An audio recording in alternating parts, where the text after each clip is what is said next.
It's about that time. 6 months of hardships and epic battles have led to this moment, the pinnacle of the Overwatch League season. It's playoff time, baby, and it's about that time that I give you my awful and inaccurate insight into what I think happens. The main focus will be on choosing a winner and giving you my main reason why I think said team will win it all. On a secondary note, I'll give you some insight into where I'm ranking everybody's general likelihood of winning along with my bracket just for fun. And as we get started, I encourage you to leave your own opinions and predictions down in the comments below, as there's a solid chance you will disagree with me. Let's begin by taking a look at our competition. We have 12 teams going at it in a double elimination, all or nothing bracket. In order from highest to lowest seeds, your teams go as follows: Dallas, San Fran, LA, Seoul, Shanghai, Houston, Atlanta, London, Philadelphia, Florida, Toronto, and then the Hangzhou Spark. Of these teams, I think most would agree that at most there's like 5 of them that could realistically win the whole thing.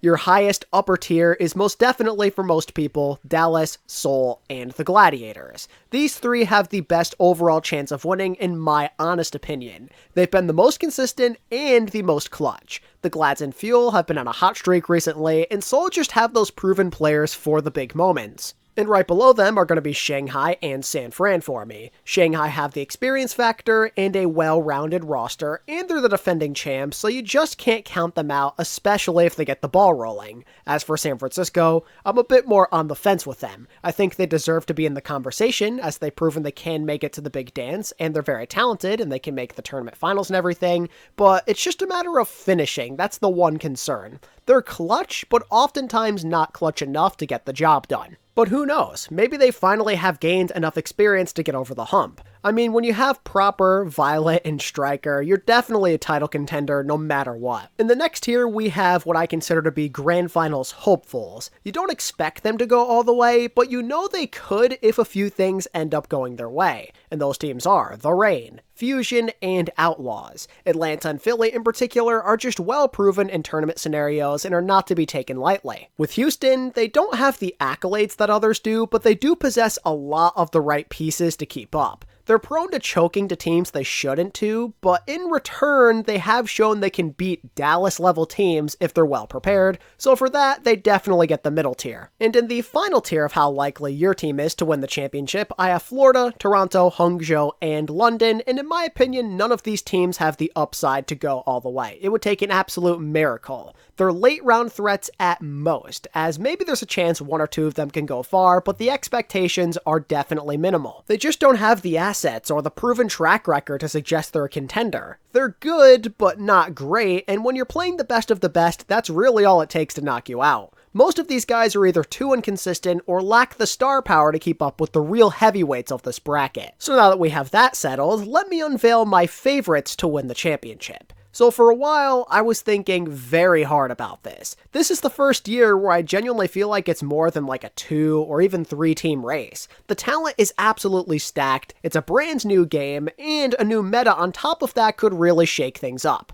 But what I came to realize is that it's just impossible to tell with all of these different factors. So instead, I relied on instincts and who has consistently shown up this year. It essentially came down to a coin flip, but my pick to win the 2022 Overwatch League Grand Finals is the Seoul Dynasty. And I think they're going to take down the Dallas Fuel in an epic Grand Finals matchup that was promised nearly 5 years ago. So why exactly the Dynasty? Well, it's for a few reasons, and I'll start with the stupid theory crafting stuff. It seems that every other year, we tend to get a grand finals matchup involving Prophet. We had him in 2018 and 2020, so technically, he's overdue here in 2022. Why not again? It's how we started the first era of the Overwatch League, and now it could be how we start the second. If you want a more justified answer, it comes down to Seoul being a pretty well-balanced roster with 2 superstars who already have closed out a big game in their careers when the lights are at their brightest. Prophet and Smurf are very experienced in these situations and look pretty hungry to get back on top of the throne. I'm of the belief they have the right amount of motivation and a lot of good secondary playmakers with a good skill set. Iris in particular, while he came up short last year, I'd say that probably has given him more motivation to finish the job this time around,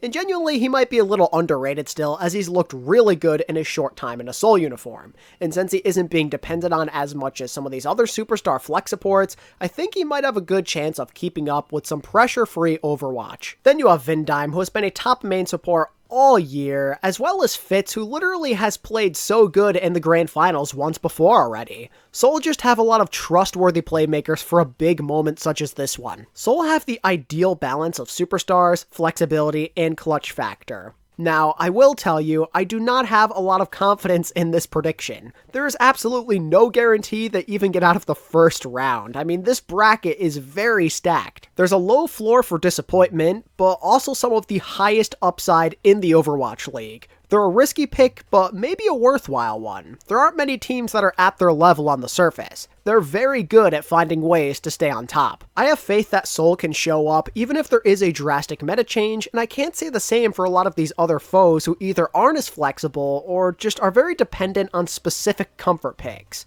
I don't have that worry with Seoul, you know? Their entire starting lineup can adjust at a moment's notice. If Seoul can stay out of their own way, they have a chance of going very far. They literally have everything they need. They just gotta keep doing what they're doing and hope that Toby's coaching does not crack under the pressure against some of these veteran minds that he's going up against. This is not an easy task, but it is doable. Seoul have failed to keep their promise for way too long, and it's about time they finally deliver on that damn near 5-year-long promise they made during the inaugural season where they were supposed to be title favorites. It's a new era, and that means that curses are meant to be broken. Oh, and if you were wondering, if Seoul don't end up making the finals, I think the second highest odds belong to Dallas, followed by the Gladiators to round out the top 3. This year has been really crazy, but the top teams always seem to win when it matters, and I'm gonna stick with that. I don't think we'll see any big-time surprises. When you think about it, we've had a couple of surprise teams the last few years, and it almost seems like we're overdue for that 2019 finals again, where the people who are expected end up making it through.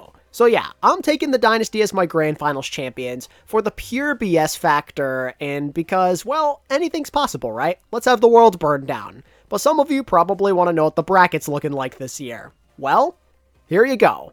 I'm not going to go match by match because there's a lot of what ifs, but I'll give you some basic explanations where it's necessary. In round 1, I think things are relatively standard, with the one game that's a little tough to judge being London versus Philly. Ultimately, I went with London because they tend to perform well in the first round of tournaments. Mid-Season Madness and Summer Showdown exemplifies this, so why not continue with the trend, right? And Philly themselves sometimes start a little slow in these things, so this could be a very Philly and London-like outcome at the same time. Oh, and also I think Florida are going to start off really slow. And from there, I definitely see Dallas picking London and Seoul being left with Shanghai. As for who the shock pick, that I'm not as confident with. It could really shake up how this entire bracket looks. And in this round, I think most of it's going to go pretty smoothly, but we'll likely get the classic Seoul versus Shanghai heart-stopping 5-mapper, but I do think all of the top seeds advance. In the lower bracket, I'm going to have faith in Toronto for once in my life, as they finally overcome the Spitfire, and also the Spitfire tend to lose out after winning their first game, so again, I'm going to stick with the trend for them. Other noteworthy things in this first lower round are Philly getting knocked out early, and the Spark pulling off a random big win out of their butts against Atlanta, just what they always seem to do. In the second round of the lower bracket, I'm going to go out on a whim and say the Outlaws have a really close call against the Spark because of the magical BS known as Changun's coaching. I'll have faith in the Outlaws to pull through, and while I do think that could be a huge mistake, I just feel that they eventually have to stop disappointing in big moments. Looking at the upper bracket semis, I think that Seoul and the Gladiators will advance. Seoul because, again, I think they're going to win it all, and Glads because I don't really trust the Shock to make it all the way through, and the Gladiators in general are just really good. The Shock, in my honest opinion, are still a year off from being Grand Finals bound. They're good, but not good enough. I think they maybe need to develop slightly more and perhaps add another piece or two to their core. And I stand by that in the lower bracket as well, because I think that the Shock are going to run into someone that's better than them pretty early on, whether that would be Gladiators, Fuel, Seoul, or even Shanghai. I think they're going to lose to all of them. I respect the Shock. I think they're a very talented group, and they're well coached, but man, they did not look that pretty towards the end of this year,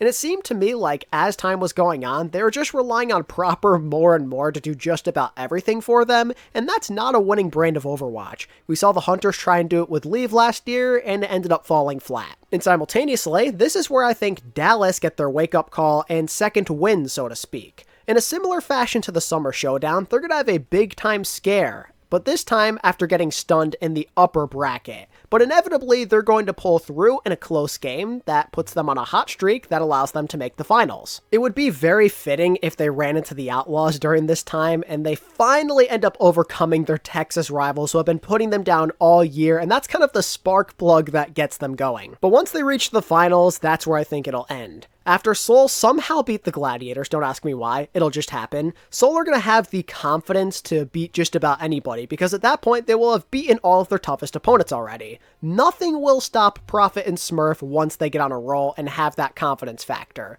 This time I think Dallas end up putting up a way better fight in the Grand Finals, but you have to remember that historically Grand Finals matchups never usually go the distance, so I decided to go 4-2 in favor of Seoul as they capture their first ever Grand Finals trophy. And I'll be giving Finals MVP to Fitz, who ends up being the surprise X factor of a close game. He's been getting a lot less credit than he did last year this time, and I think Prophet and Smurf just seem like too obvious of picks. It's going to be something random like Fitz or Irish, you know? But yeah, that's going to be my bracket, ladies and gentlemen. You're welcome for absolutely cursing your team, Dynasty fans, and you're welcome as well to the other 11 teams who did not have the misfortune of being picked by me. Am I expecting any of this to be accurate? No, this will probably fall apart by day one. But it wouldn't be the playoffs without a painfully wrong bracket made by yours truly. It's all in good fun, and I couldn't be more excited to see who wins it all. This is going to be a good one. It might be the closest it's ever been. Anyway, that's all I've got for you, ladies and gentlemen. The playoffs are finally here, baby. Let me know who you think is winning down in the comments below. And if you're hyped for all the action, just like me, do me a favor and give this video a big fat thumbs up as it helps the channel out tremendously. Thank you all so much for watching, and I'll catch you in the next one. Peace.